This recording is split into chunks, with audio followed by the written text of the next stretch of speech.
very much for joining us today with the panel. I'm going to start out by saying work, jobs, opportunities.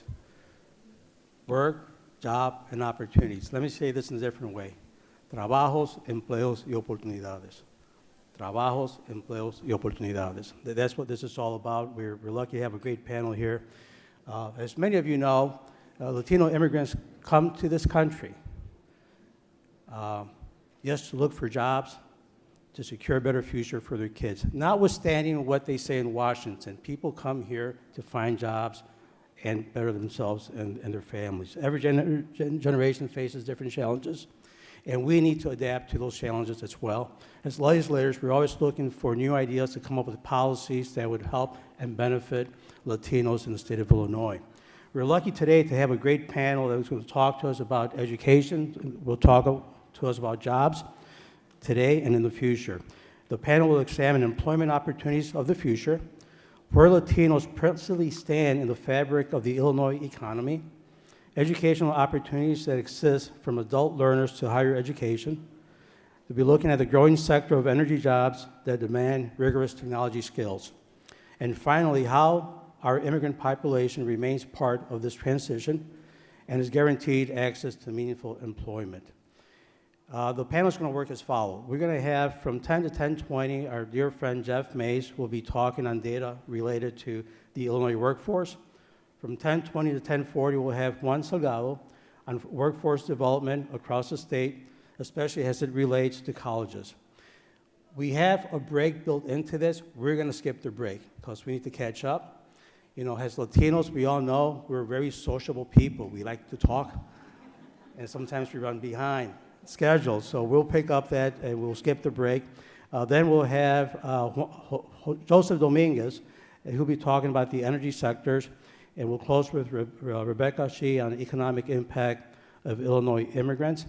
And then we're going to have a Q&A where you're going to be allowed to ask some questions. So let me introduce the first two panelists. First, we have Jeff Mays, who was appointed director of the Illinois Department of Employment and Security by Governor Bruce Rauner in 2015. He has extensive experience working in state and federal government and is an advocate of education and workforce development in Illinois. Mays is a former 5-term Illinois state legislator, a Republican, well, a good Republican, I like him. Represented the West Central Illinois from 1981 to 1990. As president of the Illinois Business Roundtable and Association of Corporate Business Leaders, Mays made recommendations on Illinois policy issues. He has also been Vice President of Human Resources and Executive Vice President of the Illinois State Chamber of Commerce. Then we'll have Juan Salgado, who is a great Latino like us, is the Chancellor of the City Colleges of Chicago, where he oversees Chicago's community college system, serving more than 80,000 students across 7 colleges. From 2001 to 2017, he served as CEO of Instituto del Progreso Latino, working to empower residents of Chicago's southwest side through education, citizenship, and skill-building programs that led to sustainable employment and economic stability. He has been nationally recognized for his work. Most recently has a 2015 MacArthur Fellow, one of the most prestigious innovation prizes in the United States. We're going to start out with Jeff Mays, and I'm lucky to say that I've had the honor and privilege to work with Jeff in Springfield. He has to come before I chair the Appropriations Committee, so he has to come before my committee asking for the money. And he's done a fabulous job in that agency. He's perhaps one of the best run agencies in the state of Illinois. We never let politics get in the way. We just did what we needed to do for the welfare and the betterment of the people that he works for. So with that, I'll ask Jeff to come up here. Thank you, Jeff. Thank you very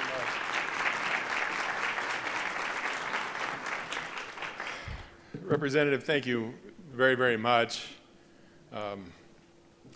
I actually did what he is doing, but it was about 30 years ago. So that's where we both got our gray hair.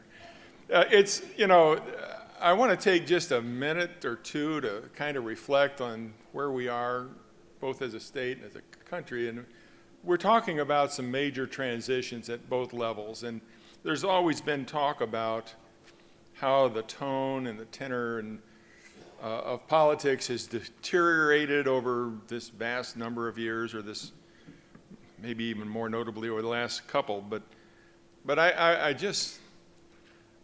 believe in government. I believe in the elected process. I believe in representative government. I believe if you've got to go down there and fight like hell to advance a belief that you've got, and you've got somebody across the aisle that fights like hell against you, you respect that.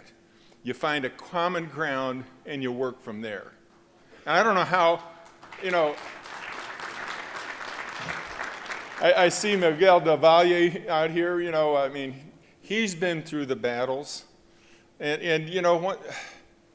And there is a time for battle, and there is a time for harsh, very stark terms, but there's also a time for coming back together and building on common ground. And it's not the same time on all issues with all people. And the bottom line is, now that I've got my gray hair and I've got a few decades of experience under my belt, I can say with certainty, this is still the best country, the best state in the world, and we will get through all of this.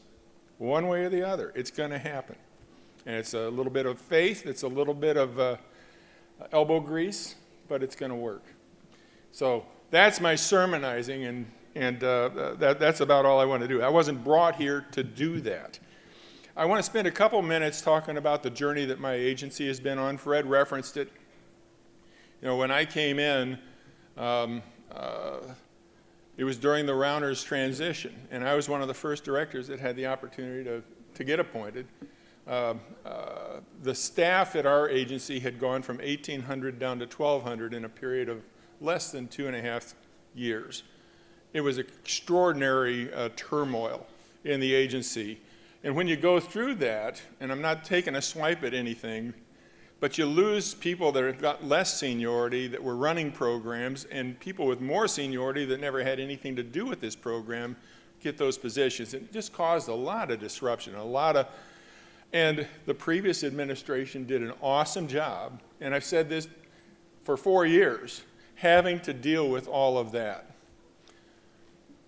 At the same time, they reduced the size of the agency. They reduced the footprint from 75 offices around the state to less than 26. And yet they still had to do all these things. So the job that they had, they did because, and they did an awesome job, as difficult as it was. That was not the job that I had. My job was to be able to say to my folks, we're not going to close another office. We're not going to lay off another person, but we're not going to be adding any. And we got to learn to do all of those things that 1,800 people did with 1,200 people, or 1,100 actual headcount. And that was the road that we've been on the last 4 years. And I think the agency's in a stronger position because of it. I can tell you, when you talk about the Department of Employment Security, we do just 4 things. We manage the Unemployment Insurance Trust Fund. That's getting taxes from employers. I see Tony Garcia. He's on my employment security advisor. Stand up, will you please? He's a guy I have to answer to every quarter.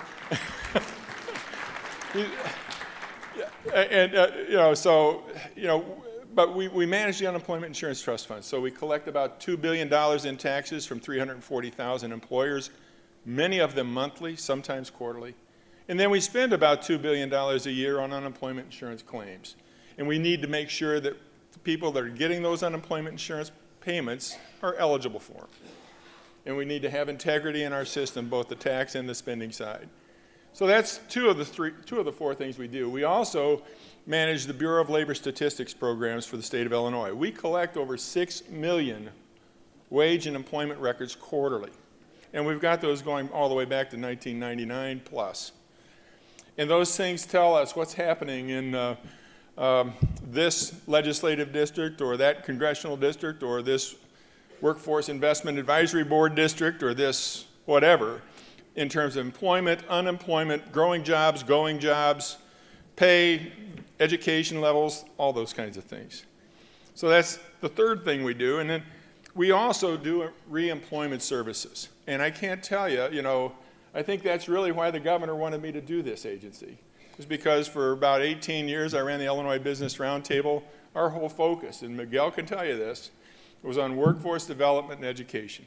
There is an absolute link to wage growth, initial wages, employment persistency, career.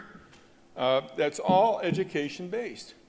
And the better you're educated, the better you're gonna do for the communities that you live in. So we do reemployment services also at our agency. But I think, when I was working with Ron and Miguel about this program originally, he just wanted to provide a few data points about Latino population in Illinois and how it relates to employment and wages. And so I asked my folks to help me put something together. And the bottom line, from 2007 to 2017, the Latino population in Illinois increased almost 320,000 people. Now, that's about a 17% increase. Population as a whole in Illinois increased by less than 1%, 106,000. So were it not for the Latino population growth in Illinois, Illinois would have had no growth. Okay? You need to know that. And you'll see the labor force it reflects that kind of growth. And jobs that were there, that were held by people that are no longer in the labor force, are now being held by folks that have come into this state and grown up that ladder. And it's really kind of neat to see. And again, we have issues with the state of Illinois. We got to fix them. But the bottom line is we still have a very resilient economy, and it's got extraordinary needs. I can't tell you, there is not a community in this state where we don't have help wanted signs at every door. You know this. Whether it's a nurse or a burger flipper or a welder or a truck driver or you name it, and wages have gone up considerably in those particularly entry-level jobs just to get folks in so they can start experiencing the dream of the economy. So I talked about population, how we would not have had population growth in Illinois during those 10 years but for the growth in the Latino sector. Let me talk about jobs. The labor force, the Latino labor force in Illinois increased in that same 10-year period by almost 28%. Among all races, the labor force declined 3.3%. You're the future. You're the future of our economic growth. You're the future of government's revenues. You're the future of just about everything, and you need to know it. You've been stepping up as a group over these 10 years considerably. In terms of the occupations that we've seen the most growth in for the Latino population, over almost 250,000 have gone into manufacturing and logistics. Another 250,000 have gone into the service industry. And people poo-poo the service industry, but you think about all the services that we all require now that we never even dreamed about. I mean, those manufacturing companies were doing services, but they've now they've taken them out of their umbrella and stood them up as their own, serving them. So there's a huge changing face in the service industries. And you guys you're in there, and you're growing in there. There's another couple 100,000 that have gone into the sales and office occupations, then you can go right on down. Per capita income for Hispanics has increased 22%. Median household income for Hispanics has increased 11.8%. It's and you guys have grown more than the rest of the population in all of those categories. Education data, and this is going to be a segue into Juan's piece here with the city colleges, but the education data is pretty compelling also. You have about 12% of the community college student population from 2011 to 2014. I got to believe it's gone up considerably since then, in large part with the efforts of your caucus and old guys like Miguel Duvalier. 41% of the Hispanics graduate with a short-term certificate, mostly in health professions, and 35% transfer into four-year schools. From the four-year schools, only 9% of the population is Hispanic, and 60% of those are female. That's where there's some real growth for you yet to take place. From an unemployment standpoint, and we put out a pamphlet basically saying learning and earning, and we connect those two things. It's indisputable, the connections between your education and your unemployment or your employment. But looking at unemployment, in terms of certifications, about 17% of the folks that certified for unemployment benefits were Hispanic. The duration for the Hispanic community is smaller than for the state as a whole. We look at a couple things. We look at, how many are certifying, how many are drawing, how long do they draw? Because that's all a big trust fund issue. And for the state as a whole, it's about an 11.5-week draw on average now. For the Hispanic community, it's about a 9.5-week. And that's good. That means you guys are, if you're unfortunate enough to be laid off, you're getting your feet back under you quicker and you're finding jobs, and through the networks that you have created, you're getting back in the swing of things faster.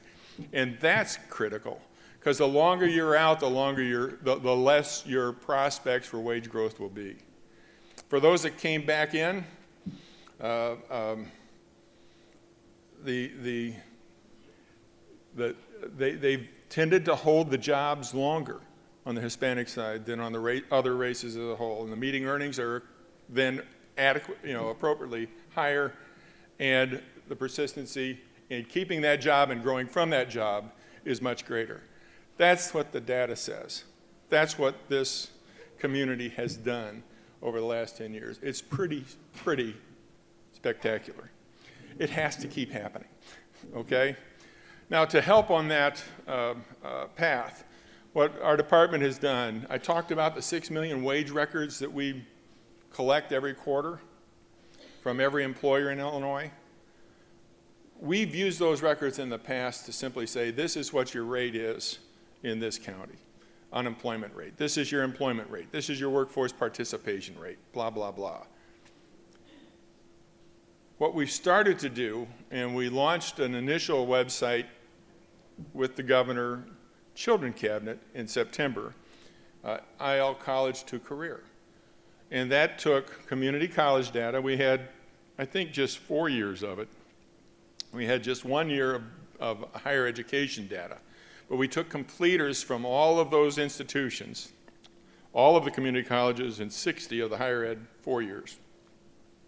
And we're able to identify which institutions by major, how well those students did when they first got out of school, and when the higher ed data comes in, we'll be able to show how well they did after 4 years. We'll be able to show what entry-level jobs they got, and everybody starts at the bottom, I'm sorry. Everybody does. We all did, you all did, and that's just the way it is. It's just where the bottom's going to be for folks coming out of that school or that school with this major or that major. And I think that website that we launched is got about 360,000 records in it. It's by no means 100% populated, but it will be a very robust website that will give everybody, every educator, every employer, an idea of the value of that specific program at that specific institution. We're going to be coming out in January with a high school to career piece. And what that's going to show and why that's important right here. There's a lot of people that start 4 years and don't complete. I mean, the completion is just horrible. I mean, what is it, 30% rate? Something like that. And that's been that way over time. What the high school to career piece is going to show, it'll show what happened to those high school graduates from whatever high school in Illinois that went on to college and completed. That's what the college to career website does. But it'll also show those that went to college and didn't complete, whether it's a 4-year or a 2-year. It'll also show those that didn't go to college. And it'll show what the starting wages were for each of those groups and how they then migrated through the employment clusters to the jobs they currently own. The beauty of the high school piece is going to be, it's going to have almost 2 million records. It's going to go from 2003 to 2016. So you'll be able to see particularly what schools are adding value for kids like me. Okay, if I'm graduating from this school in Chicago or that school in Quincy, and I've got my set of friends with my set of characteristics, what are the paths that they have chosen and which path has been successful or not? And that'll be the same for everybody. And I think when we get that kind of data out there, you're going to be able to see which institutions are adding the most value for which populations. And I think that's going to be extraordinary and very, very helpful for future discussions about your path into a career. With that, I'm going to back off, turn it over to Juan, and he's going to talk about all the great stuff that he's been able to do right here in the city of Chicago. All right? Thank you, thank you, thank you.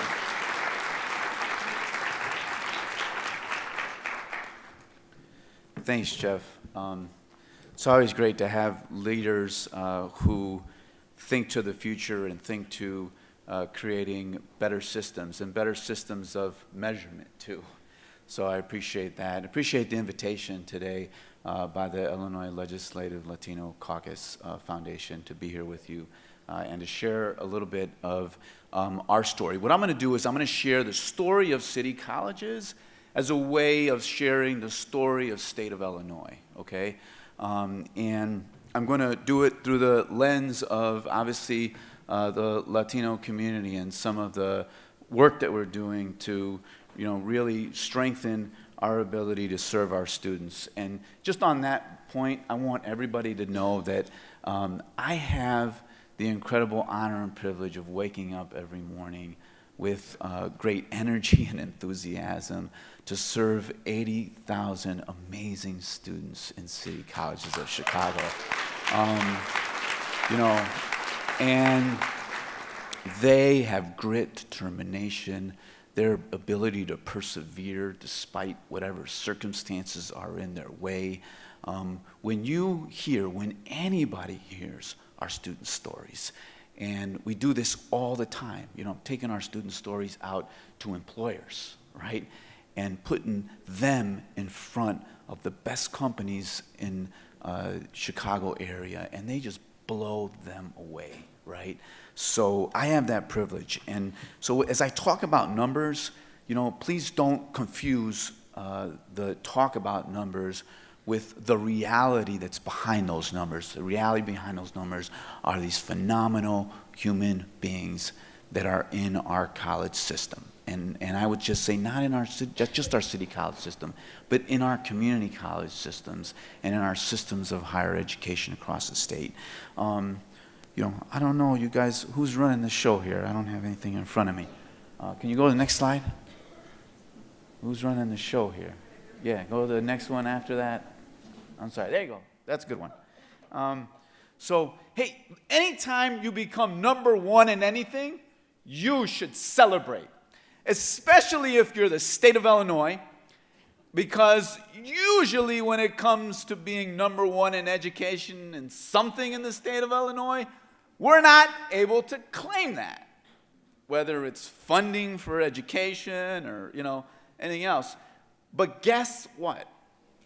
we are able to claim that the state of Illinois is ranked #1 nationally in four-year university graduation success of transfer students. That means that our transfer students are more successful in graduating from four-year universities than any other set of transfer students from any other state in the United States. And so we should give ourselves a round of applause for that.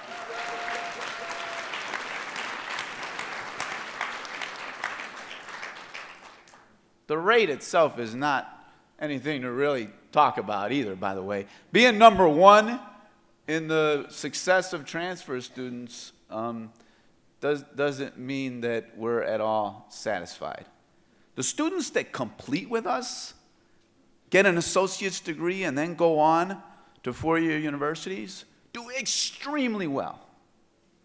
Extremely well. Most colleges and universities who report data back to us are in the high 70s, 80s. We got some that are even in the 90%. But we have a whole host of students that transfer before completion at a city college, and they actually do less well, okay? I want to point to the graduation rate. At city colleges, it's now at 24%, 24.3%.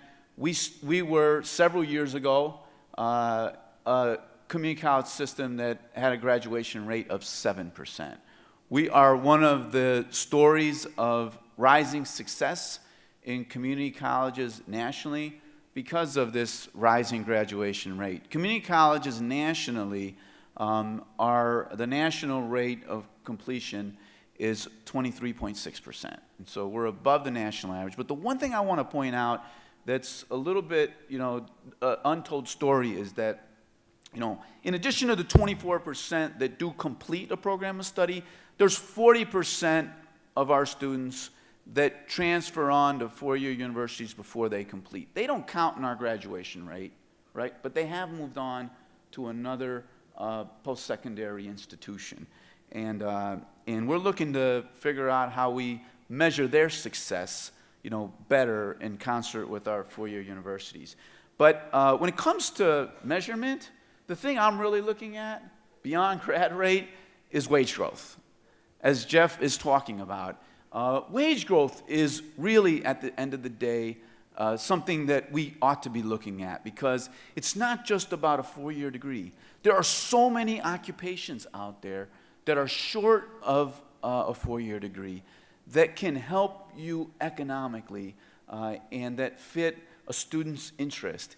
And we don't, by and large, measure that at all. And so we are looking increasingly at city colleges to measure income stability and income growth as a critical measure to be able to tell our students, this is what you can expect as a result of being part of this program of study. And you can expect this because this is what our graduates in the past have been able to accomplish, right?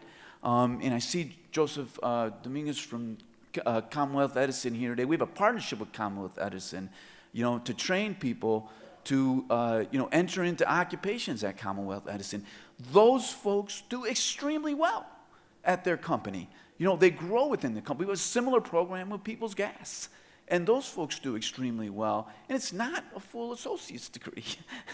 It's a shorter-term program. And so we need to be able to communicate, those benefits. I want to point out throughout the presentation the success we're having with our Star Scholar program. Raise your hand if you've heard about our Star Scholar program. Okay. Mayor Emanuel, 3 years ago, began the Star Scholar Scholarship. This is what it is. You get a B average. You graduate from a Chicago public school with a B average. Community college becomes free for you. No cost for tuition, no cost for books. You have earned your way to a Star Scholarship. In addition to that, we've signed up 21 four-year universities to discount or provide additional scholarships for the last 2 years of your journey. This is an amazing opportunity that, by the way, does not take into account your residency or, United States citizenship, meaning dreamers are fully eligible for the STAR Scholarship, okay? There's no other city in America that is doing that today.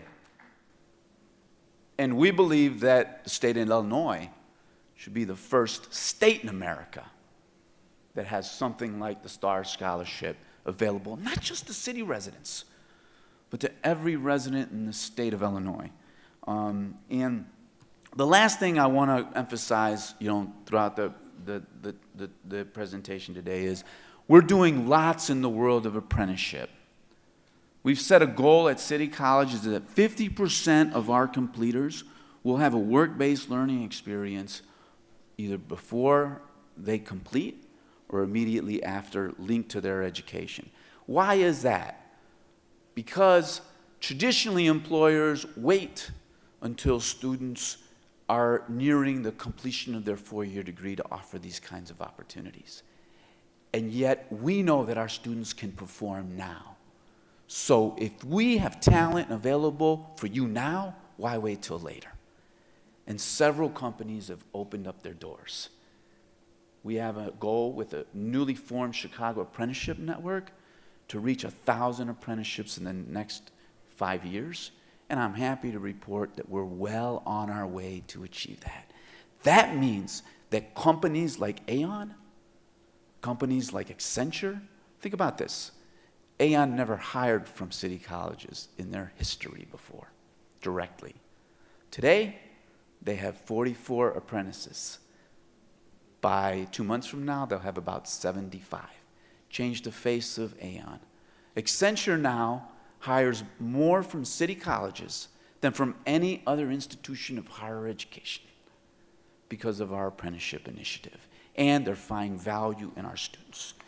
And so I'm not going to go too long, but I want to show you a few numbers that are important. If you go to the next slide, I'm going to go real fast through this, okay? So you just get a picture of what it looks like to be in a community college. Most of our students are credit students, but we have a large number of adult education students, and most of those adult education students are, in fact, English language learners, right? So we do a wide range of work, not just at our community colleges, but across the state. 70% of our students who apply for aid are Pell eligible. So we're dealing with the lowest income communities. I want to go to the next slide. I want to point out the growing number of Latinos that are part of our system as well, right? So as you see, City Colleges of Chicago itself is now 46% Latino. We have 4 institutions: Harold White, Daly College, Harold Washington, Daly College, Wilbur Wright, and Malcolm X colleges are all Hispanic serving institutions, okay? In fact, Malcolm X College now has more Latino students than any other student base. So go to the next slide. I want to also point out that a large part of what we do is in dual credit and dual enrollment, helping students who are ready to take college-level courses while they're in high school to take them. And this is an incredible confidence building, but also savings for students, right? They're able to earn credits and enter into college with having accelerated their college experience and finding good success. And we've ordered a study by the University of Chicago to look at early college students and how successful they have been in 4-year completion. I want to point out that if you go to the next slide, so for us, 46% of dual credit, dual enrollment students are Latinos. Statewide, it's 15% of dual credit, dual enrollment students in Illinois are Latino students. And I would say to the folks that are outside the city, make sure you're making these opportunities abundantly available, and make sure that they're in the schools in our communities that have heavy Latino populations. You know, one of the things I'm looking at is equity in dual credit and dual enrollment. Are we in fact in the places where students need us the most? Because you have to have the right credential as a teacher to be able to teach the college level course at the high school level. And if the high schools are not resourced well enough, they may not have the right faculty with the right credentials. And so work with your public school districts to make sure that a pipeline is built. We have been intentional in Chicago to increase the number. When Mayor Emanuel started as mayor, it was 300 students in dual credit, dual enrollment. Today, it's over 5,000 students in dual credit, dual enrollment. And so we've been aggressive. Let me go to the next one. Just point out, too, our Star Scholarship Program. I mentioned before what it is. I want you to know that 67% of our Star Scholars are Latino students. And a great number of them are Dreamers. This is the pathway for Dreamer students. And the only thing that saddens me is that it's not available statewide. Because I know that the students, the Dreamers and other students that are taking advantage of the Star Scholarship Program, I know what this is meaning to them and their families. Our graduation rate for this Star Scholars is double the national average and improving every day. And 80% of Star Scholars are first generation college students. And so this is a worthy investment. To our state legislators who invested in the Aim High initiative, I think that's a great investment. We congratulate you.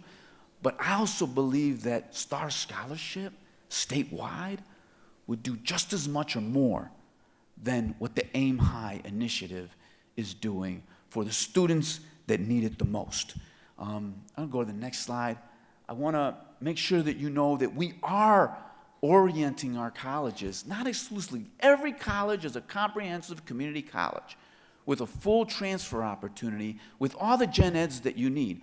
But each college is also pointed to high demand careers in the marketplace to make sure that, you know, we're letting students know where the jobs are and what the opportunities are, and that we have curriculum that aligns to those opportunities. And so I won't say so much about this, but this is how we become responsive to businesses. This is why when we knock on the door and say to a business, hire our students, now, not later. You know what? This is why they say yes. They say yes because the curriculum that we're doing is relevant to their needs. And so we're going to continue to do that work. And that's important. I want to go to the next one and just point out that, you know, community colleges are a very important part of the pipeline for Latino students, and will continue to because we're affordable, okay, and because we have high quality. The University of Illinois system would not sign a guaranteed admissions agreement with City Colleges of Chicago and several other community colleges if they didn't know that our students are of high quality. But we have that. Students can come to our institution, get the right grades, and get guaranteed admission into any program at U of I. And every four-year university will tell you, you know, that our quality is equal to theirs. And I'd say, and sometimes even better, because we have small class sizes. We have faculty that, you know, by and large look more like our students. We have a more diverse faculty than most four-year universities. So, you know, when we're thinking about a Latino higher education agenda, we should be thinking about city colleges and community colleges all across the state of Illinois.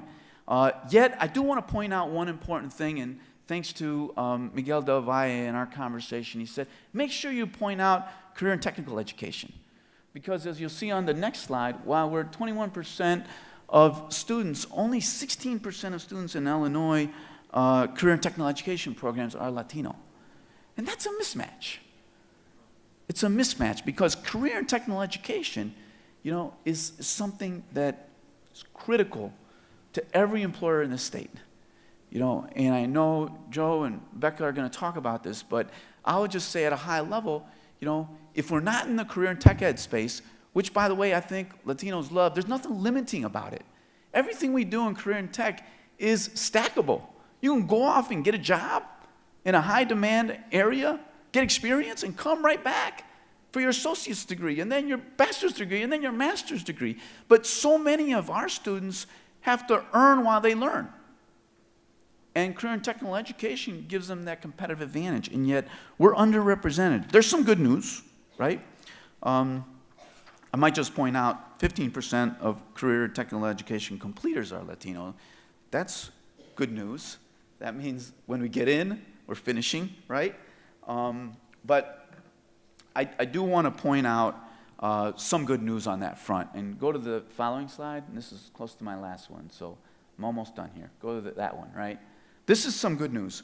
We're starting to see the numbers actually increase on a percentage basis in terms of Latinos in post-secondary CTE programs, even as there's been a decline statewide, right?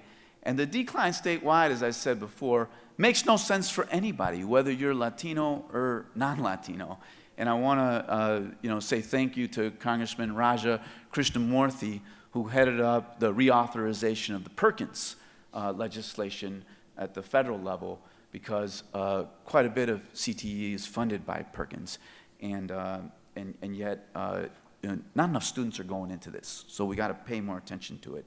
And I also want to point out that at the next slide, Latinos are growing more in the number of high school students in CTE programs. That's been on an increase. And so the one ask I have to you today that relates to CTE and it relates to city colleges and it relates to the value proposition of a diverse economy with many different positions.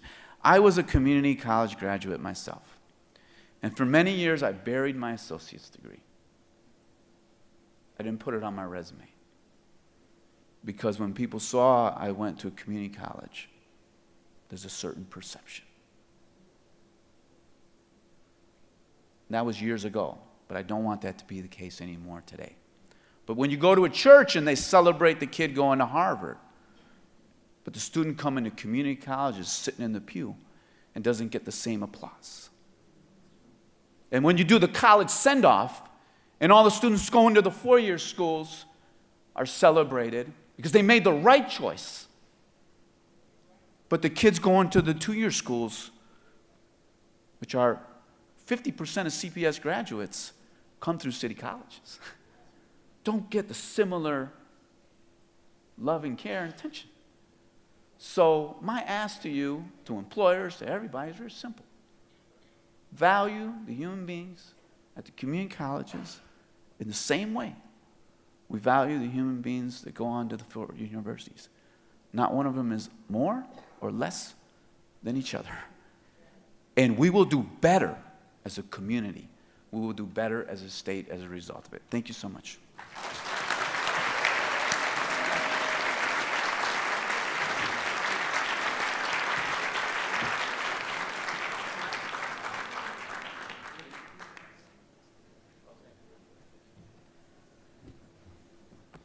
Muchas gracias, Jeff and Juan Salgado. Great presentation. We learned a lot, and I was taking down some questions that we'll ask after the Q&A. Again, a reminder, we're going to have two more panelists come up. Then we're going to open this up for a Q&A, and believe it or not, we are right on schedule now. But we're going to have to move later on, and again, I know we're very sociable, so we're going to fall behind schedule at some point, I guess.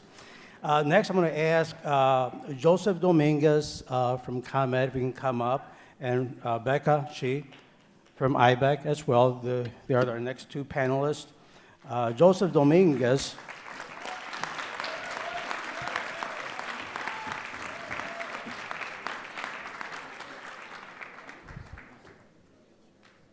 guess he has a fan club. Well, hopefully he doesn't decide to run against me. Joseph Dominguez is CEO of ComEd, an excellent company which serves more than 4 million residential and business customers, which is 70% of the Illinois population. He oversees the management of the electric grid for Chicago and most of northern Illinois and ComEd's partnerships with the diverse communities it serves.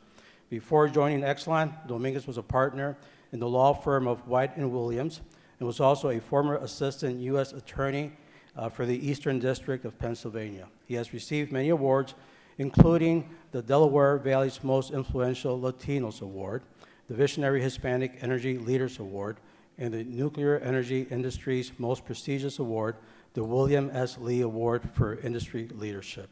I'm glad he's here. I'm a product of a utility company. I was a manager at People's Gas in Chicago for 25 years, going back like in 1898, a long time ago. But they gave me an opportunity coming out of college as a supervisor, and I moved up the company. So I think they do a really good job here in Illinois, and I include Commonwealth Edison as well. We also have Becca Shee, who's the executive director of the American Immigration Coalition, and works directly with the steering committee of over 350 CEOs, university presidents, and chambers of commerce, immigrant advocates to support the passage of pro-immigrant policy at state and federal levels. ABIC has won public bipartisan support for common sense immigration policies, which helps the American economy and keep families together.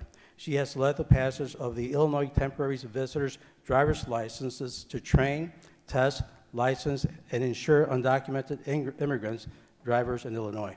The passage of the Illinois Trust Act to minimize workforce disruption and protect immigrant workers, and the continuation of all kids' health coverage for all children, regardless of immigration status.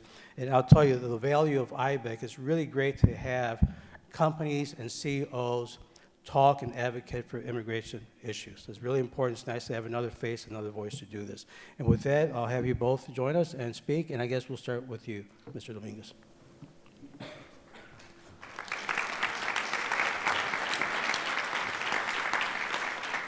Hey, good morning, everybody. It's great being here, great being in a room with so much energy, but a little bit tough following the two speakers that just went.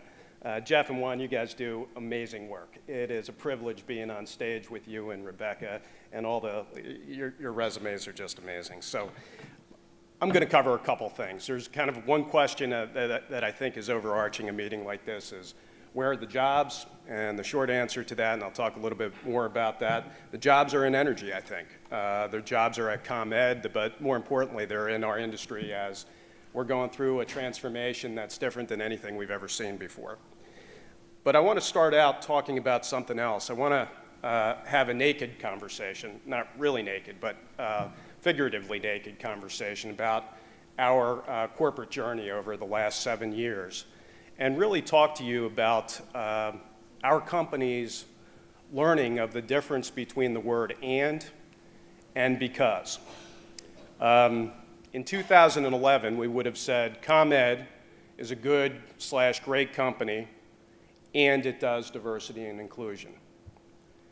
Today, we know ComEd is a great company because it does diversity and inclusion and involves the community.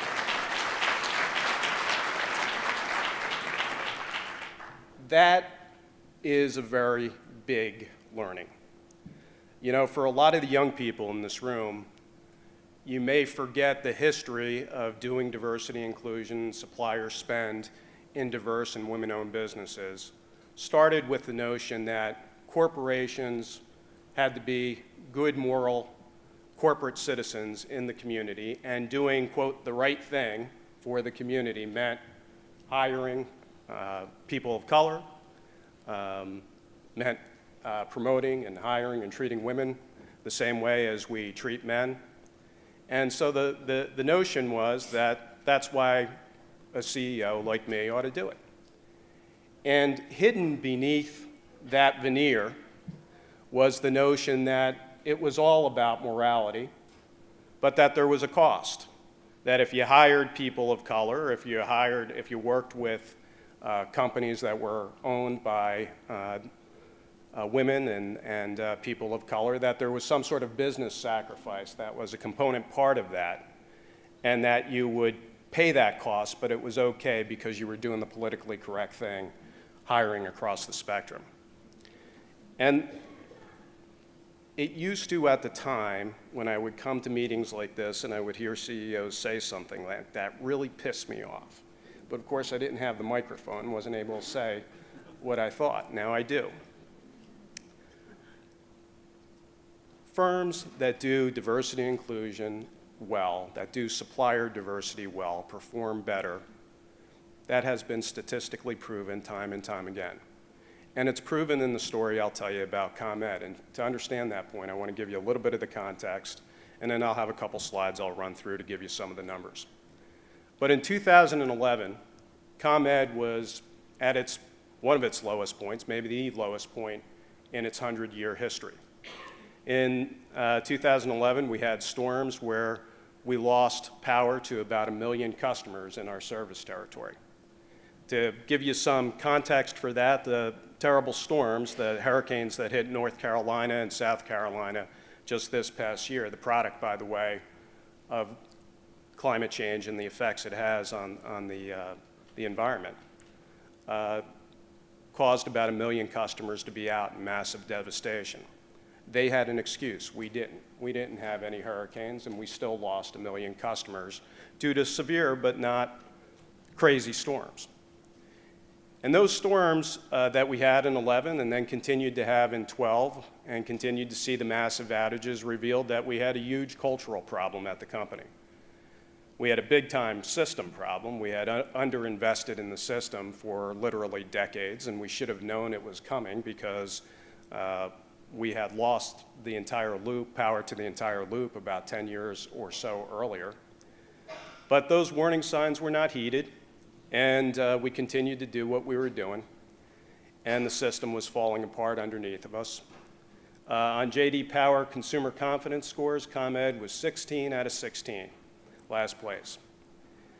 Our employees didn't like going around in the community with their ComEd clothing on, because they were embarrassed to represent the company because they caught so much crap when they walked around. And they should have. And that was the world we lived in. And Ann Pramaggiore, my predecessor, and great leaders like Fidel Marquez and Melissa Washington that are here today, stood up and said, we've got to change what we're doing here in a pretty radical way. We've got to really rethink the business. And with the help of some policymakers, we embarked on what was the most ambitious rebuild of our system in its 100-year history. Installing smart systems, smart meters at your homes, that's probably the most visible sign of it, but a lot of automated devices behind the scenes that make reliability better.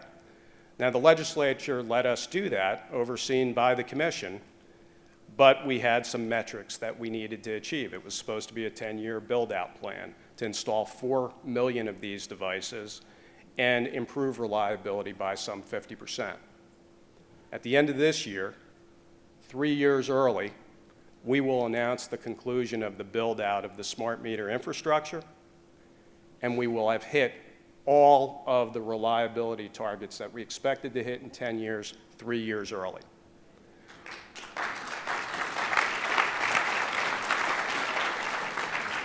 Lest you think that it cost our customers a boatload more, in fact, the opposite is true. Our average bill was $86 this past year in 17. 10 years ago, it was $85, a $1 increase. Adjusted for our inflation, our bills today are less for the average family, 20% less than they were 20 years ago. Think about it. If you could name another business, another service, cable, or whatever it is that you buy, or your taxes on your house that could talk about anything like that, you let me know and I'll stand down a little bit. But right now we're pretty proud of that. A big part of the journey was taking a look at our workforce and ensuring that we were fully utilizing the people that are in the workforce and hiring from the community. You know as well as I do that smarts and skills and wisdom and hard work, all of that kind of exists across the board in the community. I mean, the entire community. As it turns out, talent is a pretty level playing field. But opportunity is not. And we needed to open up that opportunity to the entire community. And in doing that, 70% now of our annual hires are diverse, are women or people of color. over 75% of my leadership team is diverse. So we're not only bringing in diverse talent into the company, we're leading the company with diverse talent. It's huge. We were spending about $100 million a year in 2011 with diverse suppliers. It's a lot of dough.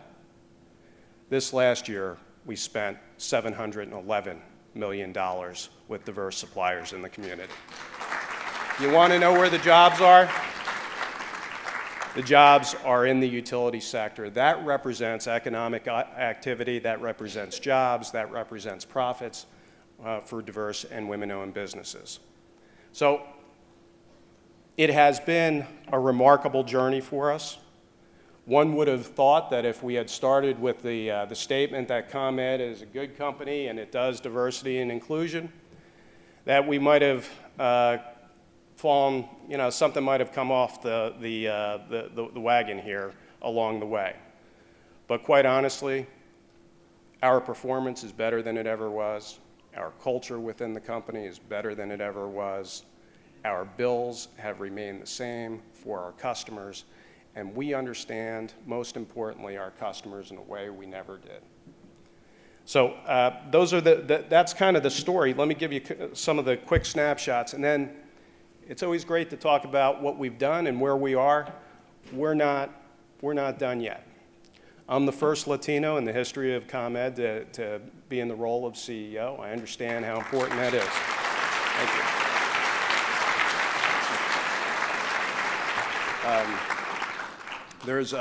I mentioned this the other day. Whenever somebody says that, or even I say it, I lost my parents years ago, and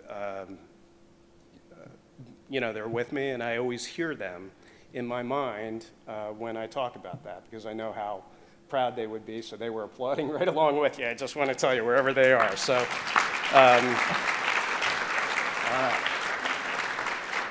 so do we have slides up, or are we going to have slides up? Bueller?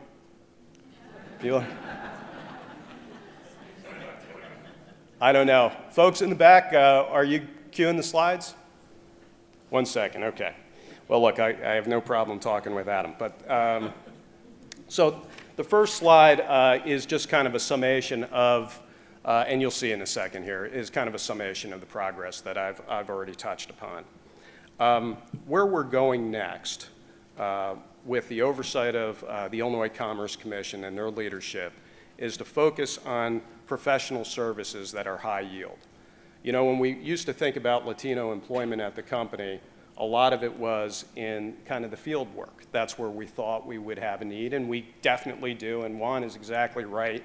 Those are great jobs. On average, our linemen can make well over $100,000 a year, really starting out with overtime, fantastic family jobs. But we want to get into things like engineering services and other things. I think we're good to go here. Let's switch to the next slide. All right, so here you see some of the numbers I talked about. $3.3 billion of spend in the diverse community since 2011. The $711 million is 2017. 36 cents out of every dollar we spend is with women and owned businesses and minority-owned businesses. So tremendous there. Let me go to the next slide. All right, this is what I'm talking about. These are the areas that we wanted to focus on. These are high margin areas. So we want to get people into advertising, professional services, engineering services. Engineering services is a great one because 10 years ago, people would have said all of the engineering services companies are white male-owned companies. It's not a place where Latinos, African Americans, and women have traditionally been because of a lack of participation in STEM. Last year, 66% of our spend is with those companies. People said it was impossible to do almost any 10 years ago. You find it, you cultivate it, you build it, you do it.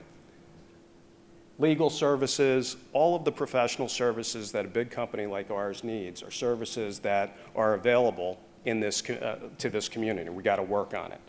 So how do you get at that? Let me switch to the next slide.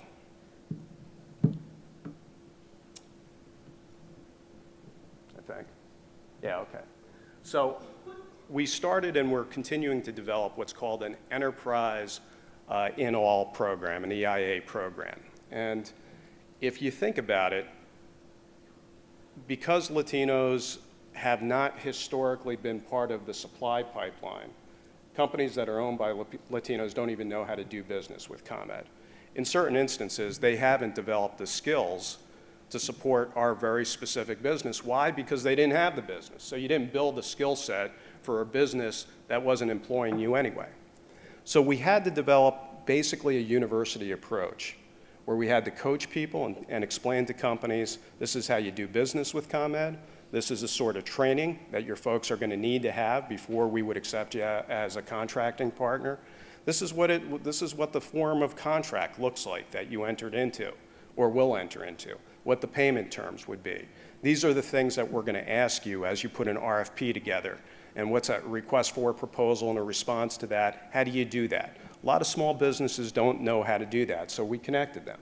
The other thing that's really cool about this is we're not only focusing on women and minority-owned businesses, which we would call tier one spend, the direct contracting we have with them, where we're contracting with a majority-owned firm, a white male-owned firm as an example.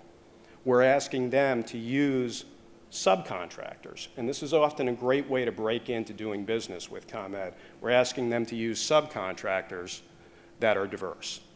And so how do you get them together? So and the majority-owned businesses understand that subcontracting is something we're going to look at and evaluate in the response to proposals they make to us, but they want to figure out who they can partner with. They don't even know who's in the landscape, who's available to do the work. So we've started to get cocktail parties, simple things together, cocktail parties together, where we bring business leaders, majority-owned firms and minority-owned firms, together to talk so that they could get to know each other and ultimately, we hope, lead to partnerships where they come back and together they represent a set of companies that want to do business with ComEd. It's been a wonderful experience for us. Let me go to the next slide. This is a very specific one I'll talk to you. Believe it or not, there are plenty of Latino lawyers in Chicago, but none of them were doing utility business. Again, for the same reasons we've talked about already. That was not a business that was available to them, so they didn't get experience in that area. So we take a law firm that's with Latino lawyers, we pair them up with a majority-owned law firm, they will work together on a case or several cases for over a year period on a probationary basis. They have to invest in the program, we invest in them. We hire former judges from the Illinois Commerce Commission, ALJs, to come in and coach the lawyers. So we do basically dry runs or mock presentations. They review the briefs that are being filed. They review the lawyers, the oral arguments that they're going to make before the commission before they're made. And they provide on-site sponsorship and coaching.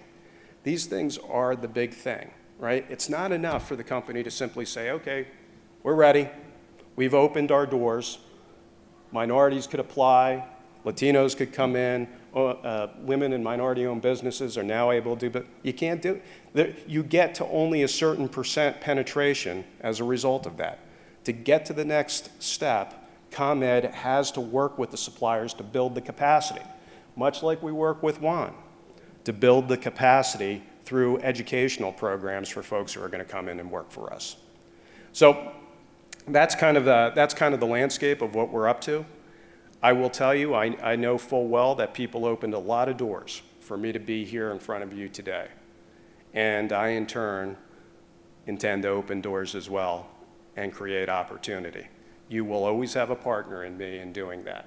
And whatever good ideas you have, and including maybe some not so good ones, bring them to me.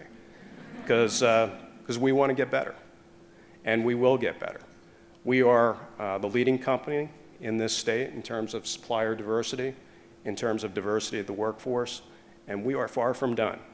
So thank you very much. Look forward to your questions.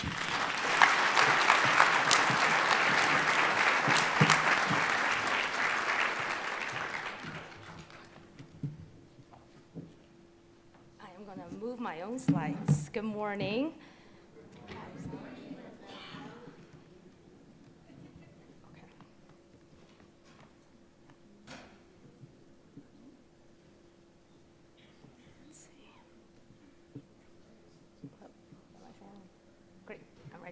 Okay, good morning. Buenos dias. 大家早上好. Almost there. You did. Thank you. Well, so entonces me dicen China oaxaqueña. But we have a real China oaxaqueña here. My best friend Ere, who's over there. If Ere can wave. Yeah. So it's an honor to be here. Thank you so much, Representative Fred Crespo and the entire Latino caucus for inviting me and ABIC to speak. It's really an honor to be on this panel because Exelon Corporation under Zhang Rou and ComEd with Ann Pramajuri, Joe Dominguez really brought us into existence and also rallied other business leaders and CEOs now across the country to support immigration reform. And with the bills in Illinois making us the most welcoming state for immigrants, the driver's license and state tuition, all kids, could not have been possible without the leadership of Juan Salgado when he was the chair of the Illinois Coalition for Immigrant and Refugee Rights and when all of these bills were run. And Artemio is here. So it's just such an honor to be part of this distinguished panel. As Representative Crespo mentioned, the ABIC or IBIC is a coalition of business leaders, universities, hospitals, business associations, CEOs, representing high-skilled and low-skilled workforce. We believe that comprehensive immigration reform at the federal and state level is economically important, morally right, and politically smart.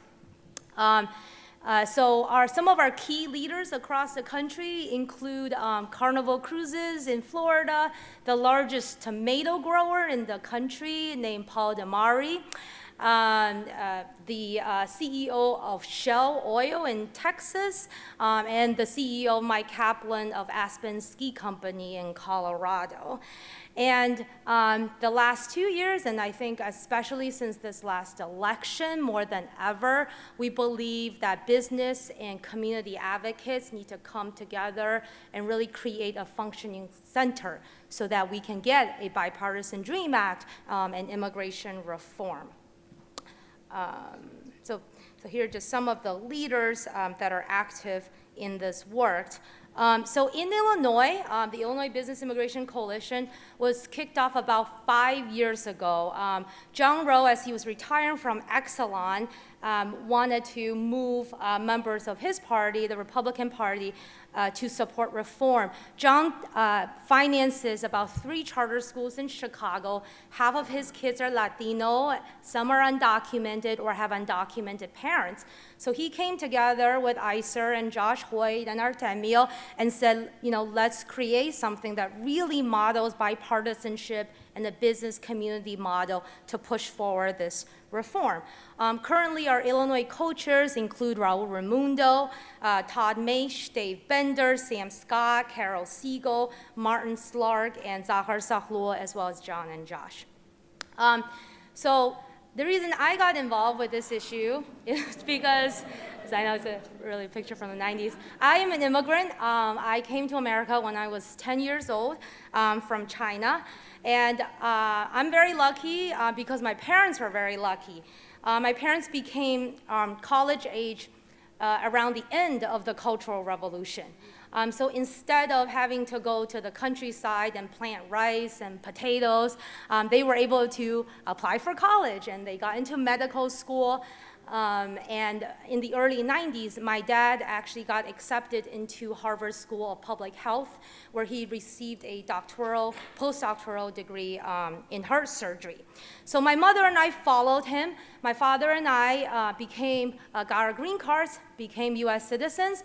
My mother's application was denied, and as a result, she became undocumented, and she had an order of deportations for 19 years. Without papers, my mother, who was also a doctor in China, worked in Chinese restaurants.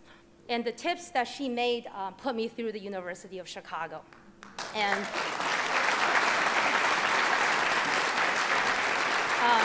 So that's why I got involved in immigration reform. I didn't know anything about organizing or advocacy until I met my professor, Teresa Ma, at the University of Chicago, who connected me to all of the advocates here in Illinois. And now I'm so proud that she's able to make a difference to hundreds of thousands of lives in her district.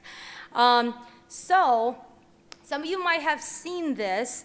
The Bureau of Labor Statistics recently released the occupations most expected to grow between 2014 and 2024. And as you can see in this list, there are certain industries that are very reliant on Latino and immigrant labor, and that will carry the most growth within this 10 years. I think Dr. Flores and Chancellor Salgado mentioned this. Directionally, our economy is moving towards high-skill fields and low-skill fields. So in terms of the high-skilled STEM fields you see on this list is the healthcare, is the technology jobs, doctors, nurses, software developers, engineers working at ComEd. And also the other direction is moving towards hospitality, restaurant work, hotel work, agriculture, construction. And as you can see in this graph, Latinos and immigrants are already several million strong in these jobs. In Illinois, our data, most recent data shows that from the University of Illinois, 90% of the patents have at least one immigrant co-founder. 56% of Fortune 500 companies that are based in Illinois have at least one immigrant co-founder or children of immigrants. And 40% of our physicians and nurses are immigrants as well.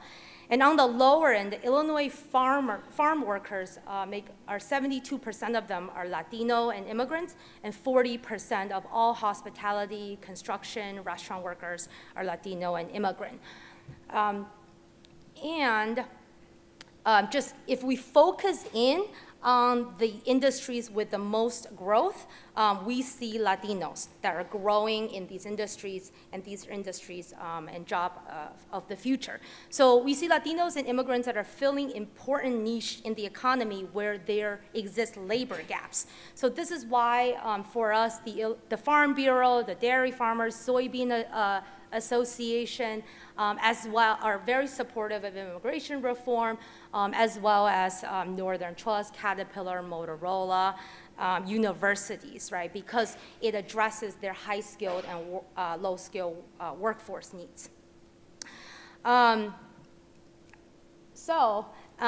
important as Latinos and immigrants are to the current workforce, so this slide emphasizes that this population is even more vital for the workforce of the future, right? So in the last 10 years, 77% of all labor force growth happened in the Latino community in Illinois.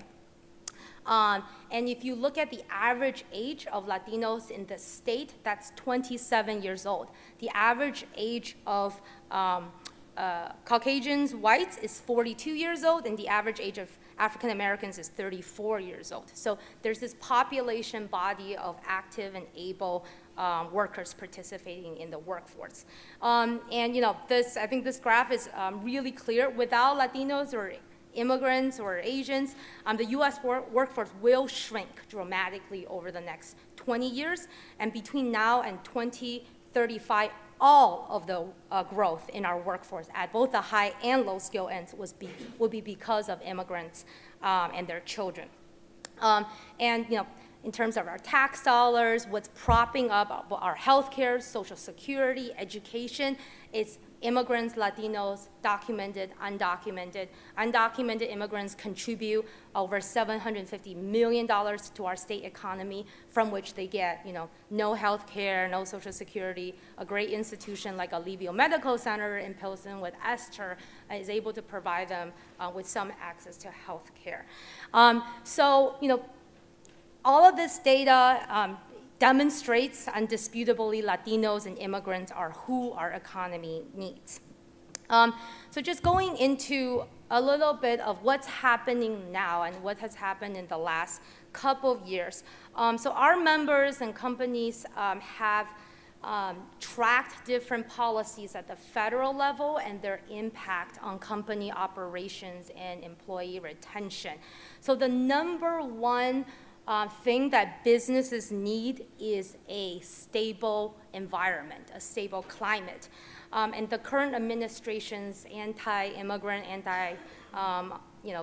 truthfully Latino policies are hurting Illinois employers at both the high ends and the low ends. One of our members is a dairy farmer in Woodstock, Illinois. She's a third-generation dairy farmer. She has 350 baby cows and then 100, mother cows, milking cows. And over the last 25 years, she's relied on 18 all Latino workers, and most of them have been with her for that entire time. A couple months ago, she called me and said, hey, I'm not sure if I can still be a member of IBIC because I had to sell my farm. And I says, Linnea, why? And she said, well, because my manager was so scared his neighbor got deported, and he was so scared that that was going to happen to him, and he didn't want to be ripped away from his family, so he packed everything and left, and there followed a third of her workforce with him, and so she had to close shop. One of our co-chair, actually, Martin Slark, who is the CEO of Molex, they're a manufacturer of electrical and fiber optic connections, employs about 2,500 people in Lisle, Illinois. 50 of his engineers have DACA, the Defer Action for Childhood Arrivals program, and their lives are in limbo. They could lose their work permits but be deported as the courts are fighting this out. As you all probably know, President Trump revoked the DACA program nearly a year and a half ago. It's being fought in the courts. We anticipate the Supreme Court to pick this up sometime in April and May, and will not be a favorable decision, and that will create opportunity, we believe, for everybody to really double down and finally get a legislation. And I don't know if you all remember, in the summer there was a terrible storm, and in Maywood, Melrose Park, for example, the lights went out for 12 hours, and it came back up, and a lot of the families were able to go back to their homes. But the engineer from ComEd that actually recreated the grid out there is a DACA recipient, Jessica, and she's been in the company for 4 or 5 years. And so it's a crucial part of our workforce.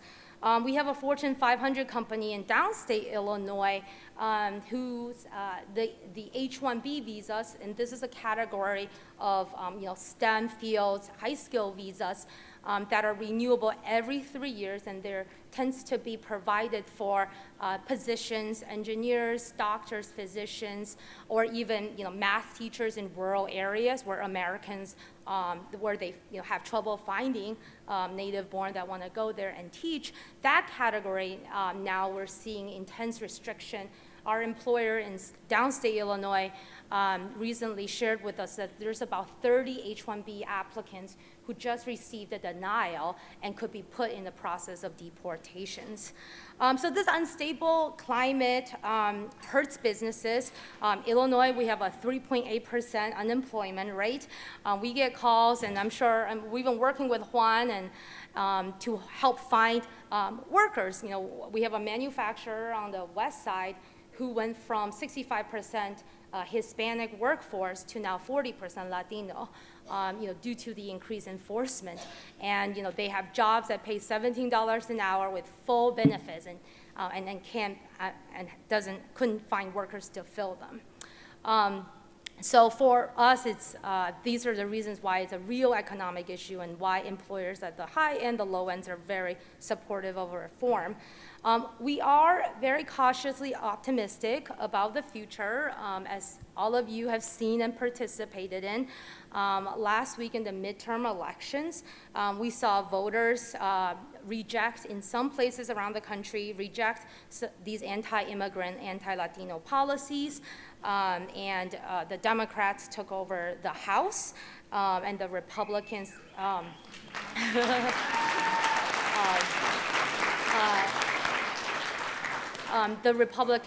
expanded their control of the Senate, and then, in Illinois, many counties were flipped, and we elected a new governor.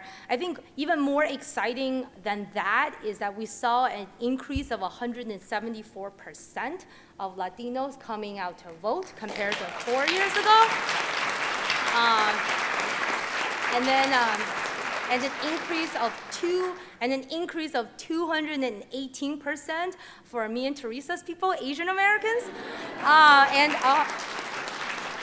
157% of African Americans in terms of an increase.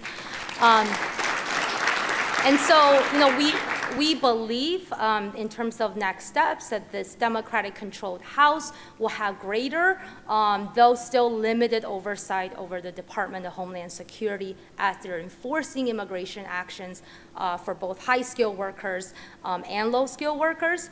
And we believe that with this split Congress, that we must work with both sides and bring both sides together, especially for a DREAM Act this year, as we believe that the around May, June is going to be a time where DACA could potentially be completely revoked and decided by the Supreme Court. I think in Illinois, thanks to the Illinois Legislative Latino Caucus, I think Illinois will continue to advance pro-immigrant legislations and be a model for the nation. So I just wanted to share to end that about 5 years ago, Congressman Luis Gutierrez stopped my mother's deportations, and she received a green card. And so with a green card, my mother returned back to her profession, and thank you.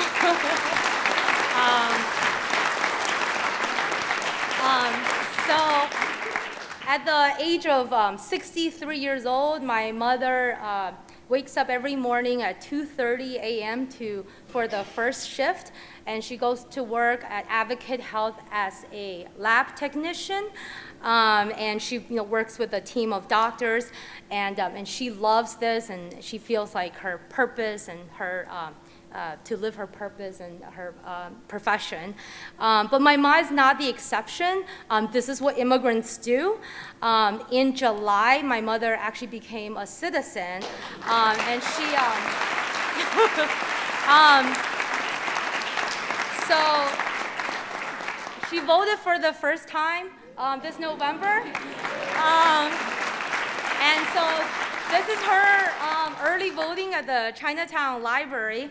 She was really nervous, she was really excited, but she said she wanted to vote for the millions of undocumented mothers and fathers who cannot, who lie awake at night with fear. She voted for mothers like Alma and Consuelo, who worry about being separated from their own children and who cannot go back and say a final goodbye to their own parents.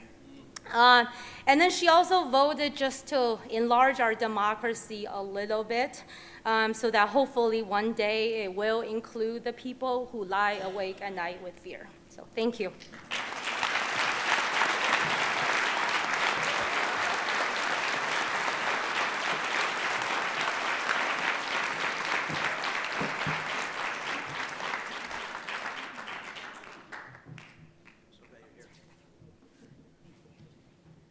Well, I want to thank all four panelists. They're real great, dynamic speakers. So we're going to open this up for a Q&A. I know we have some microphones out there. And who has some microphones? They're up here, so you can line up if you have any questions. I would like to make some comments before this. To Becca's point about the anti-immigrant policies in Washington, it's put us in a tough spot. It seems in Springfield we've had to react to those things, and we need to be proactive. Someone mentioned the Illinois Coalition of Refugee Rights. They're here somewhere. I want to thank them as well because they've been very, very busy the last 3 or 4 years. So thank you for your hard work and helping us with these issues. I also want to point out, and I want to thank Juan Salgado for being here and talking about the great work that the community colleges do in Chicago. I should also mention that we have 2 Hispanic serving institutions in the city. We have Northeastern Illinois University.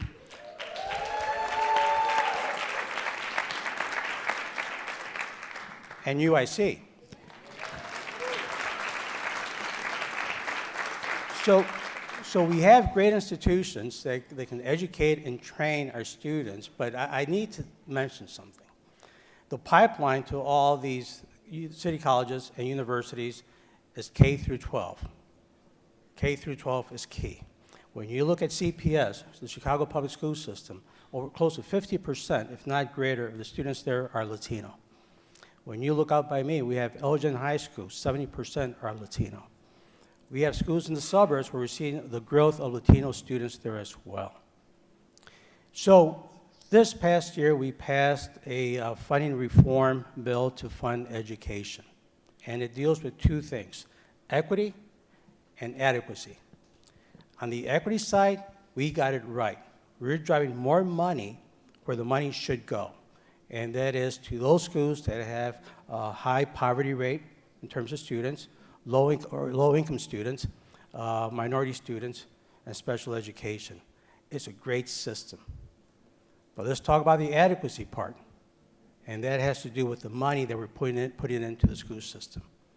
So Governor Rauner put in a commission together, the Education Funding Reform Commission, of which I was a part.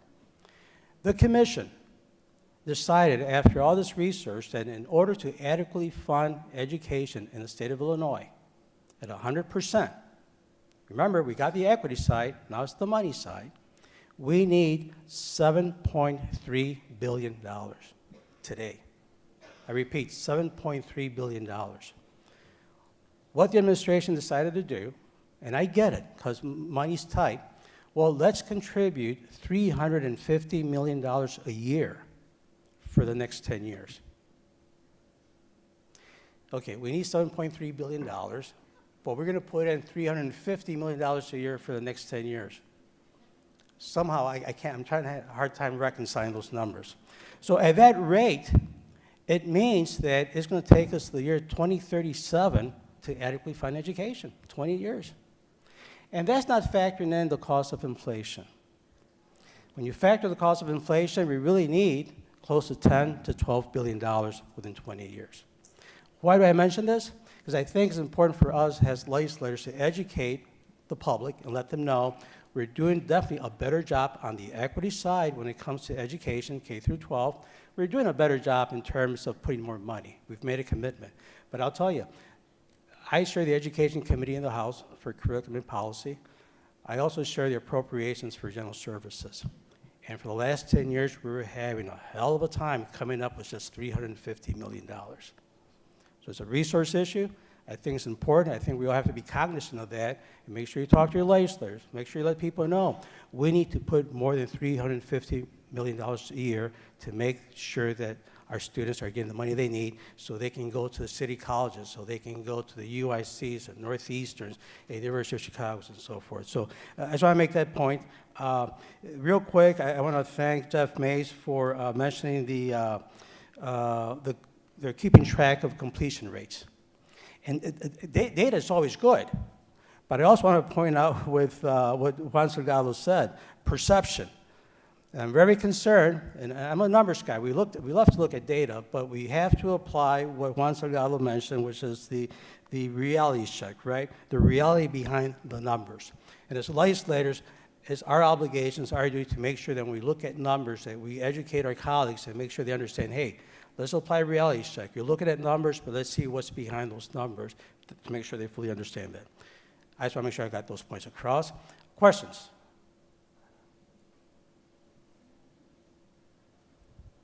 And I think I know that young lady's name. Her name is Illa Frontani, and my claim to fame is that I'm her cousin. Thank you. As Latinos, we love to celebrate. As Latinos, we learned at an early age to say thank you But now, many of us have forgotten to say those thank yous in public and in writing or even putting in legislation. I personally wanted to thank my Senator Iris Martinez here because not too recently she brought people to the community from a corporation to update us as to what was happening in Puerto Rico. And I'm here personally to say to Mr. Dominguez, thanks for the work you've done to alleviate the suffering of the people in Puerto Rico, and you're welcome to take credit right now. Thank you.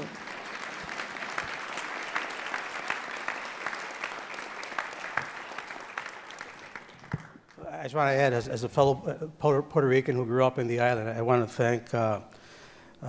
thank Joseph Dominguez because you did send a great contingency of workers out there. I like your point, and if we can talk about this a little bit, where you said that 75% of your leadership team is diverse. And I'm not sure if you did because I had to step out a little bit when you started speaking, but one of your staffers or one of your employees is here, and that's el gran y famoso Fidel Marquez. Where's Fidel? Fidel? And Fidel's the Senior Vice President of Government External Affairs at ComEd. So you threw in the number, but you brought someone to make sure we saw someone here that represents that. Can we talk more a little bit about how do we make sure that we get more people in leadership spots?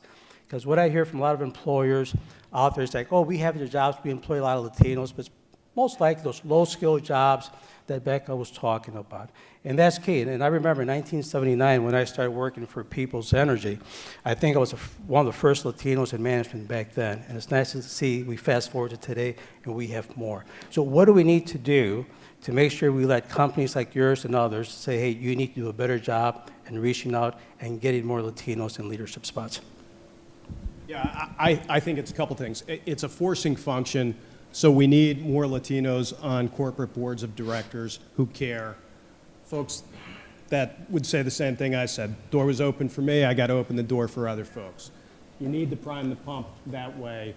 You need a legislature and a commission that cares. That's been a huge success story for us. There's a lot of policymakers that are here that have kind of really emphasized the importance. But within the company, here's kind of what we need to do. We need to get people through the door, and then we need to mentor and sponsor them once they're inside the company.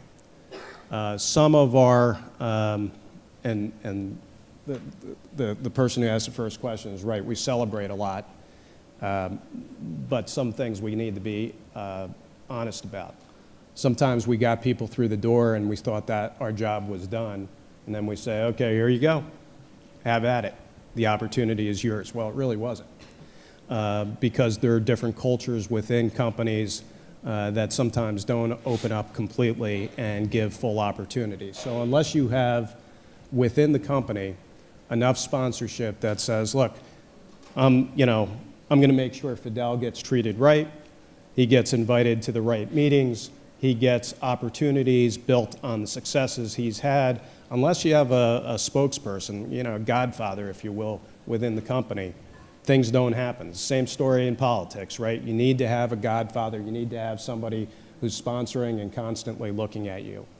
So, we have a lot of that going on. I will tell you, in addition to Fidel, our general counsel is Veronica Gomez. So we have Marquez, Dominguez, Gomez, Montez, Martinez, led communications. I will say this, we're only playing around with this. I don't want to get ahead of it, but we're thinking about renaming the company ComEz. And just let me know how you feel about that. Thank you. There's questions over there. Okay, we'll start with you. Come in. My name is Jose Ovalle. I work for the Autism Program of Illinois. And lately, most of the questions that are coming to us, or most of the requests, involve a lot of college graduates who are on the spectrum, are sufficiently cognitive and do have high functioning skills. But their problem is social, and it goes from the main concept of just interviewing for companies. where they're having a problem. And also, well, you will have workers that will not socialize in front of the coffee urn in the morning, and you will have people who are totally focused and ready to work, but the problem is that they are graduating at a very high rate, and most of them cannot work because they don't have the skills to be in front of an interviewer. And most agencies, DHS, DRS, and all these other developmental disabilities agencies are willing to provide job coaches for these kids. And I'm saying kids because when the organization, the autism program, was formed, most of these kids were 3, 4, 5 years old. They're already 20, 21, 22. They are sufficiently cognitive as to graduate from college, but they cannot find a job. Will there be anything we can do for them?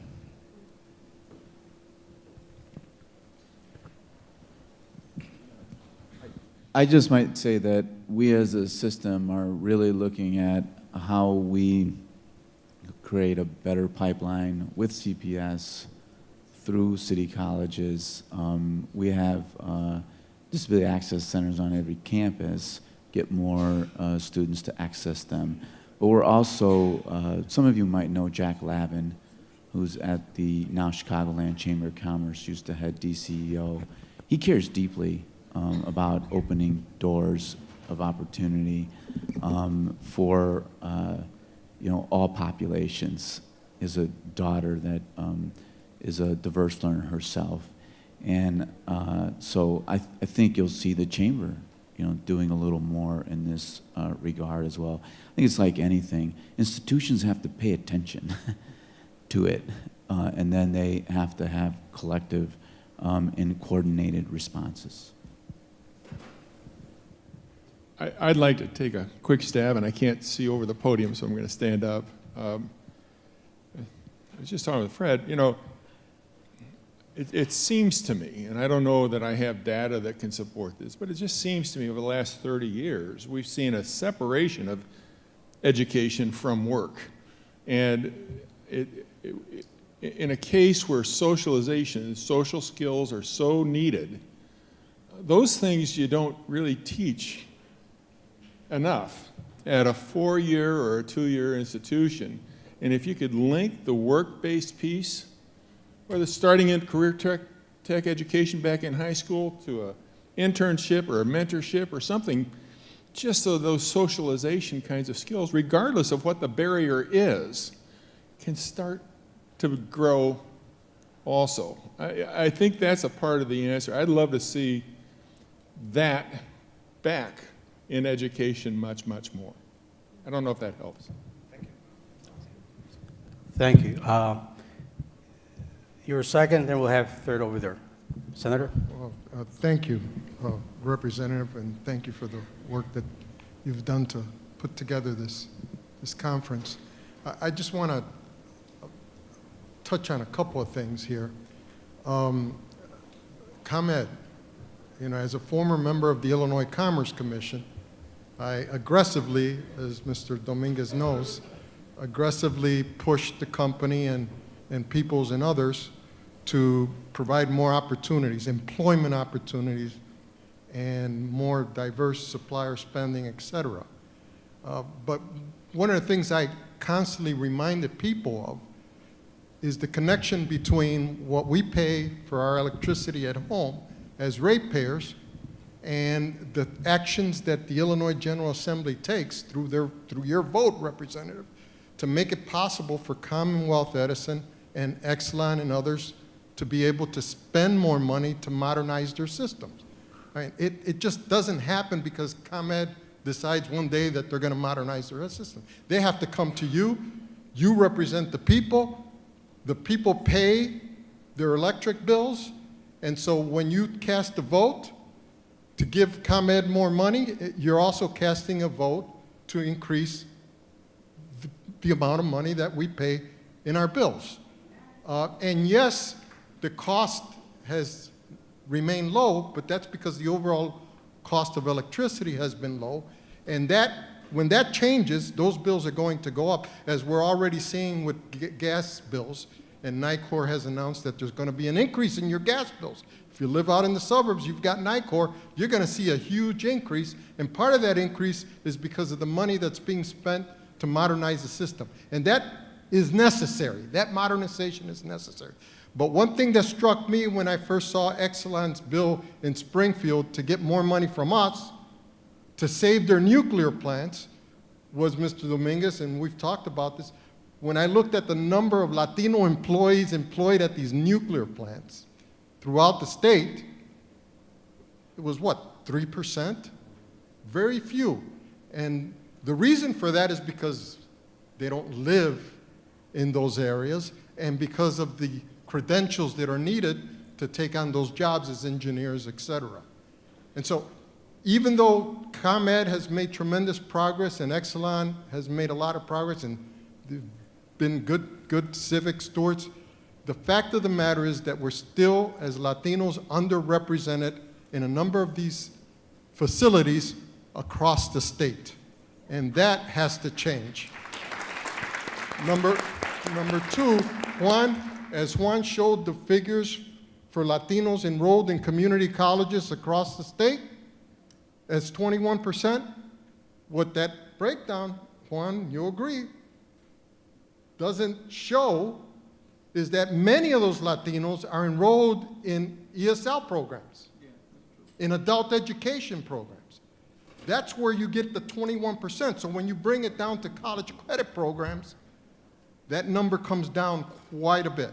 And so the question is, what are community college districts across the state doing to advance Latinos through the system and graduate them from a adult basic education level onto college credit levels and then transfer it onto the four-year universities? That's where the money has to be spent. And then lastly, on IDES, we really need for IDES, you've got lots of data. You get all this data from the Department of Labor. And you have data that no one else has. And you can then take it and crunch it and interpret it. We really need for you to, on an annual basis, create a profile of the Latino workforce using your data so that everyone has access to that information and knows where we need to do more and where the opportunities are of the future. Thank you.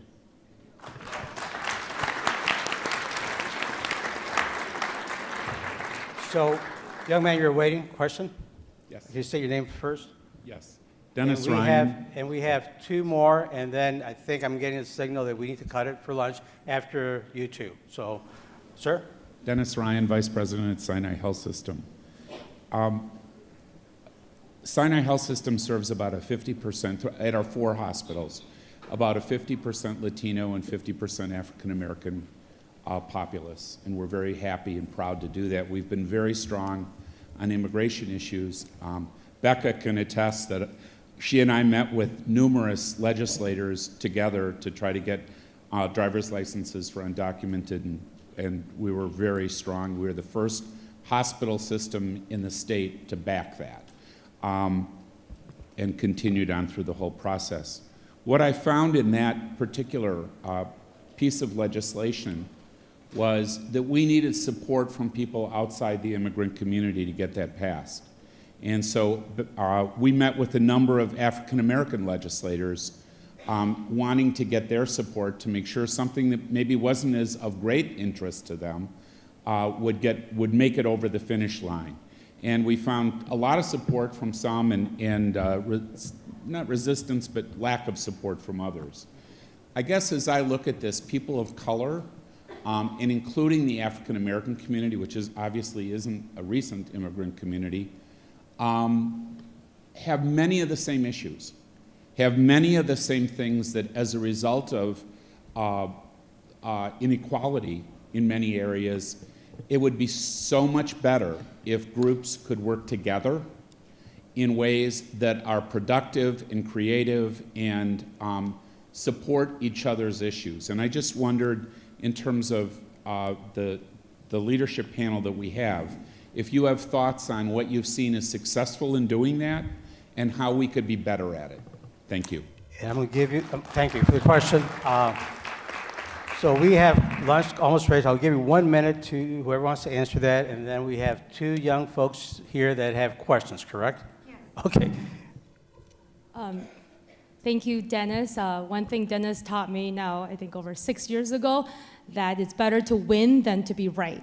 And so we looked at, the way we, on the driver's license, or now on DACA immigration reform, looking at what's the coalition you have to put together to move that particular vote on the Republican side, on the Democrat side. Sometimes it may be the DACA recipient, the dreamers sharing their story, but sometimes it should be their utility company or their hospital, that's their largest employer, to move that vote. And I think one challenge that the Latino legislature caucus addressed this early spring was to this question of public charge that will be a target for both African Americans and Latinos in our state. And with Healthy Illinois and Jesse Hoyt secured $2.5 million to address this problem of healthcare access. So I think there's been many examples, and that's something we have to keep doing and keep working at. So thank you, Dennis. Thank you. Ma'am, thank you for your patience. Thank you. Good morning. Laura Leon, also with Sinai Health System, Sinai Community Institute. If Becca, if you could please just expand a little bit more about public charge, just very briefly what it is, and what do people need to do before December 10th? Okay, thank you. So about now, I think in early September, the Trump administration released a memo that if you are a legal immigrant and have benefited from, say, childcare, food stamp, access to health care, that could discredit you from gaining a legal permanent status. And so we have now little less than a couple weeks. It's December 7th is by which everyone is encouraged to submit commentary to say why this would be detrimental to you as an individual, to your community, or to your workforce. And again, with Healthy Illinois, Jesse Hoyt is there. We're helping in partners like Sinai to really get as many commentaries as possible. So thank you. Thank you, Becca. Celeste Flores, and this question's for Joseph. So you mentioned a little bit about the smart grid, and I saw you mentioned in a bulletin the Future Energy Jobs Act. So what do you see ComEd's role with implementing the Future Energy Jobs Act in the ComEd region, specifically for environmental justice communities? Is it training, jobs, solar for all? How can we make sure that these communities are not taken advantage and that solar comes to those communities? Yeah, thanks. Great question.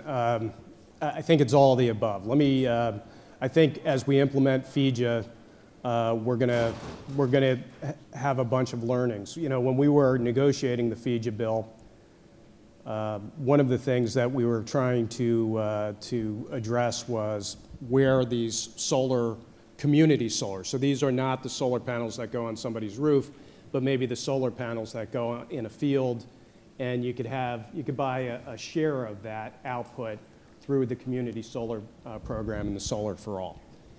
So we were addressing the location of those solar systems and where they needed to be. And there was, into the final days of negotiations, a provision within the legislation that would have required all of those solar fields to be within 5 miles of the customers that subscribe to them. And that would have ensured that a lot of those solar systems would be nearer to population centers in Chicago, quite obviously, because you got to be within 5 miles of your people. Folks were able to cut that out of the bill at the last minute over my objection and the objection of others, but we couldn't hold it. And as a consequence, what we're seeing is a lot of these solar systems are being built west of Rockford. They're not being built in the communities that ultimately need the jobs and need the economic development. And so we're doing the best we can implementing it, but I'm sad to say that one of the problems that I thought would occur has occurred. So we're creating jobs and job training programs, but those job training programs are largely where, I'll use the Latino community as an example, nearer to Chicago, but the job opportunities are out by where the nuclear plants are, because that's where cheap land is and that's where the solar developers are going to build their systems. So we're going to have to readdress that. But I think our role is kind of all the above. We've got to make sure that we handle the training programs. We have a number of training programs to get people ready for the solar workforce of the future. That's not just putting solar panels in. That's dealing with the information flow, the information technologies, the computer systems that allow us to operate a grid where our customers have distributed energies. So we're going to need to kind of keep doing that. We're working with community colleges and others on STEM programs to kind of feed that pipeline. And ultimately, I think what the bill allows us to do is pay developers to locate these systems in very specific areas where it's helpful to the grid. And the other problem with solar systems that are pretty remote from Chicago is that's not where the energy is being used. And so anytime you have the source of the energy far away from where it's being used, it's less advantageous. It's like ice cream, right? You want to buy it from a store that's close to the party so it doesn't melt on the way. And so we've got to kind of address some of these things. I think it is through the implementation of FEJA. I think FEJA is going to be a wonderful advancement, but we're not done by any stretch.